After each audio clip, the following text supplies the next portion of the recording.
Mencoba goes sendirian dari Depok sampai Jogja sejauh 600 km yang ternyata banyak dramanya, mulai dari badan gue berasa gatal-gatal dan ini gue lagi nyuci baju, dan juga kehujanan sepanjang perjalanan sampai sepatu gue dan baju gue basah semua. Oke, ini kemarin nginep terakhir di Federalis Jatibarang Indramayu, dan saat ini dianterin sama teman-teman Federalis Indramayu. Gua dianterin sampai ke arah Cirebon ya, cuma kayak masih sampai gerbangnya aja, dan ini direkamin sama teman Federalis Indramayu, dan gue suka banget sama video ini karena sering banget gue pakai di video. Oke, setelah sampai di depan gerbang tulisan Cirebon akhirnya dianterin, dan terima kasih banget buat teman-teman yang udah nganterin. Dan sekarang gue mulai sendiri lagi goes ke arah Cirebon, dan tiba-tiba ban gue pecah ya kan. Ini pecah yang kedua kalinya, kemarin sekali dan hari ini hari kedua bocor lagi, dan akhirnya gue langsung ganti aja di tempat. Dan inilah menurut gue kenapa skill ganti ban adalah salah satu yang paling wajib kalau kita suka goes jauh ataupun naik motor jauh, kayaknya juga penting sih. Nah, ini udah sampai ke arah Cirebon lah ya, pokoknya gue kurang tahu ini daerah mana, tapi gue makan dulu di siang hari. Setelah itu lanjut sholat Jumat karena dia ini di hari Jumat ya.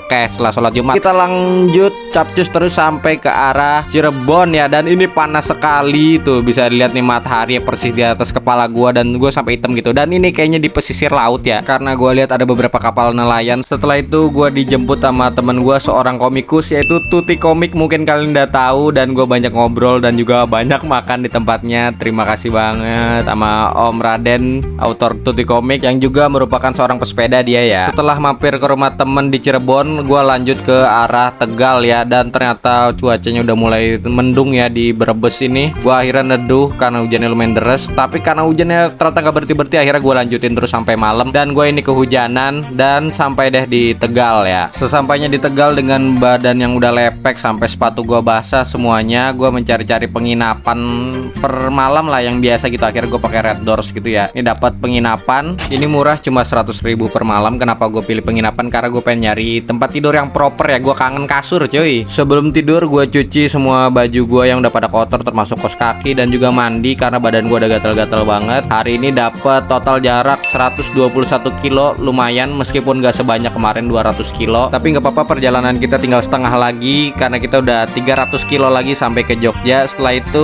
udah deh gue tidur. Dan kalian kalau mau ikutin perjalanan gue 600 kilo ke Jogja, jangan lupa follow ya. Sampai jumpa lagi di video selanjutnya, bye bye.